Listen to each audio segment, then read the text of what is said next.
Youth league കഴിഞ്ഞ ദിവസം കൂടുതൽ സീറ്റുകൾ ആവശ്യപ്പെടുന്നുണ്ട് അവരുടെ ഒരു പ്രാതിനിധ്യ നിലയിൽ. അതോടൊപ്പം തന്നെ 3 ടേം വ്യവസ്ഥ നിർബന്ധമായിട്ട് നടപ്പിലാക്കണം അവരുടെ പ്രവർത്തക സമിതിയിലും ആവശ്യം ഉയർന്നിട്ടുണ്ട്. എങ്ങനെയാണ് ലീഗിന്റെ നേതൃത്വത്തിന്റെ ഒരു നിലപാട്? ഇല്ല, യൂത്ത് ലീഗിന് അഭിപ്രായം പാർട്ടിയോട് പറയാനുള്ള സ്വാതന്ത്ര്യം ഉണ്ടല്ലോ, അവരുടെ അവകാശമാണത്. അവർ യോഗം ചേർന്നു, അവരുടെ അഭിപ്രായങ്ങൾ സ്വരൂപിച്ചു, പാർട്ടി അറിയിച്ചു, ബഹുമാനപ്പെട്ട സംസ്ഥാന പ്രസിഡന്റിനെ അറിയിച്ചു, കുഞ്ഞാലി സാഹിബിനോട് പറഞ്ഞു, എന്നോട് വന്ന് പറഞ്ഞു. പറയേണ്ട മുസ്ലിം ലീഗിൻ്റെ നേതൃത്വ നിരയോട് അവരുടെ അഭിപ്രായങ്ങൾ അവർ പറഞ്ഞിട്ടുണ്ട്.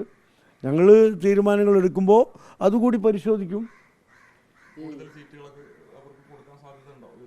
അല്ല,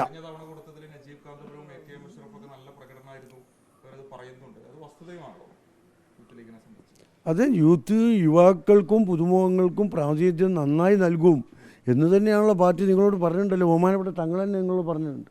KMCCയും അതേപോലെ സീറ്റ് ആവശ്യപ്പെടുന്നുണ്ട്.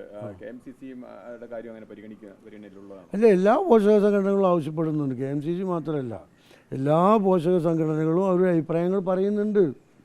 KMCCയിൽപ്പെട്ട ആണല്ലോ ഞാനും. പഴയ KMCCക്കാരനാണ്. അബ്ദുറഹ്മാൻ രണ്ടത്താണി പഴയ KMCCക്കാരനാണ്. പാർക്കൽ അബ്ദുള്ള സാഹിബ് KMCCക്കാരനാണ്. ഇപ്പോഴും PV വഹാബ് സാഹിബ് KMCCയുടെ സ്ഥാപക നേതാവാണ്. CP വാവാജി ദുബായ് KMCCയുടെ ആദ്യകാല പ്രസിഡൻ്റാണ്. ഒരുപാട് KMCCക്കാർ ഇപ്പോൾ പാർട്ടിയിലുണ്ട്, പോക്ക് നിർത്തിയവർ. ഈ കാന്തപുരം സമസ്തയുമായിട്ട് ലീഗ് ഇപ്പോൾ വല്ലാതെ അടുക്കുന്നു എന്ന രീതിയിലൊക്കെ ചർച്ചകളുണ്ട്. അതായത് കാന്തപുരം സമസ്തയ്ക്ക് ഇപ്പോൾ CPM-നോട് ചില വിരോധങ്ങൾ ഉള്ളതുകൊണ്ടാണോ ആ രീതിയിലൊരു സമീപനം ഉണ്ടാകുന്നത്, അതല്ലെങ്കിൽ ലീഗിന് അതൊരു അവസരമായി മാറുന്നത്? അല്ല, ഒരു സാമുദായിക സംഘടനയുമായും മുസ്ലിം ലീഗിന് അകൽച്ചയില്ല. ഏതെങ്കിലും ഒരു സംഘടന മുസ്ലിം ലീഗിനോട് അടുക്കുന്നു എന്ന വാക്ക് തന്നെ അപ്രസക്തമാണ്. മുസ്ലിം ലീഗ് എല്ലാ സാമുദായിക സംഘടനകളോടും അടുത്താണ് നിൽക്കുന്നത്.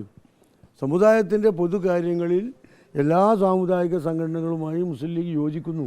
അവരുടെ അഭിപ്രായങ്ങൾ കണക്കിലെടുത്തുകൊണ്ട് ഇടയ്ക്കിടെ അവരുടേതായ കൂടിയായ യോഗങ്ങൾ വിളിച്ച് അഭിപ്രായങ്ങൾ ആരാഞ്ഞ് പൊതു തീരുമാനം എടുത്തിട്ടാണ് മുസ്ലിം ലീഗ് അതിൻ്റെ കൂടെ നിൽക്കുന്നത്. എല്ലാ സാമുദായിക സംഘടനകളോടും മുസ്ലിം ലീഗിന് അടുപ്പാണ്. ഒരു സംഘടനയുമായി അകൽച്ചയില്ല. മറ്റൊരു കാര്യം, ഈ KT ജലീൽ പറഞ്ഞൊരു പ്രസ്താവനയാണ്. KT ജലീൽ പറയുന്നത് ഈ മലപ്പുറത്തെക്കുറിച്ച് പറഞ്ഞാൽ എങ്ങനെയാണ് മുസ്ലിങ്ങൾക്കെതിരാവണമെന്ന് വെള്ളാപ്പള്ളിയുടെ പരാമർശം ഉണ്ടായിരുന്നു. അത് മുസ്ലിം ലീഗാണ് മലപ്പുറത്തെക്കുറിച്ച് പറയുമ്പോൾ മുസ്ലിം ലീഗുകൾക്കെതിരാക്കുന്നത്, ആ ഒരു വ്യാഖ്യാനം ഉണ്ടാക്കുന്നത് മുസ്ലിം ലീഗാണ് എന്നാണ് KT ജലീൽ പറയുന്നത്. അതിന് മറുപടി അപ്പോൾ മലപ്പുറത്തെക്കുറിച്ച് പറയാമെന്നാണോ?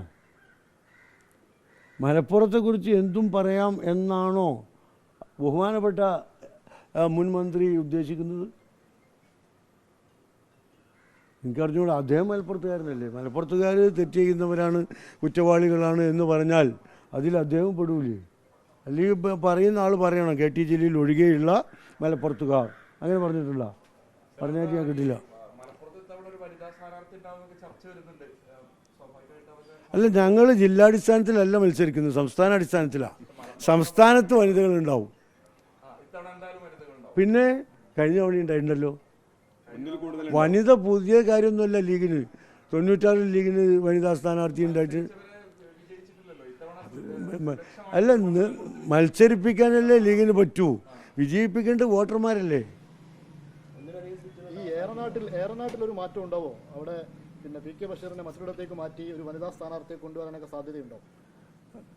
നിങ്ങളിൽപ്പെട്ട ചില ആളുകൾ ഇത്തരം വാർത്തകൾ കൊടുക്കുകയാണ്. ഇപ്പോൾ അടുത്ത ദിവസം കമ്മിറ്റി കൂടാന്ന് പറഞ്ഞപ്പോൾ തങ്ങൾ പറഞ്ഞത് ഇനി കമ്മിറ്റി കൂടേണ്ട ആവശ്യമില്ലല്ലോ, സ്ഥാനാർത്ഥികളൊക്കെ പിന്നെ ചാനലുകാർ പ്രഖ്യാപിച്ച് കഴിഞ്ഞല്ലോ, നമ്മളെ പണി വളരെ ഈസിയായി എന്നാണ് തങ്ങൾ പറഞ്ഞത്. അത് ഏത് മുസ്ലിം ലീഗുകാരനും ആഗ്രഹിക്കാവുന്ന ഒരു സ്ഥാനമല്ലേ? ആഗ്രഹമുണ്ട്. എന്താ ചെയ്യാൻ? അത് പാർട്ടിയുടെ തീരുമാനത്തിനനുസരിച്ച് ഉണ്ടാവും.